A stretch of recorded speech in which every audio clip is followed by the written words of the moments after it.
Hello, I have a great tip for you when it comes to what to wear when you're painting. Hello, my name is Gail and welcome to Tuesday Art Talk.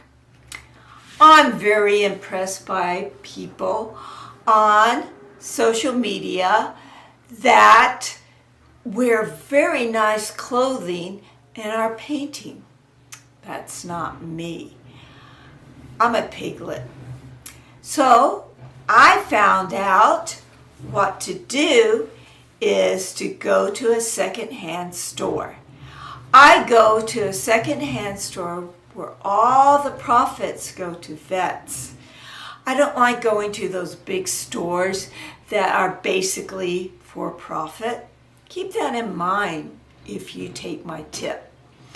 So for a top and a pair of pants, I spend about $5.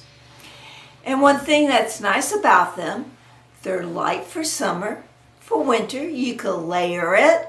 They have pockets all over the place. So if you need to put your cell phone or shove in a paintbrush, you have space. So I just wanted to give you my tip. If that helps you, let me know. The hat is optional. So until next Tuesday, bye-bye.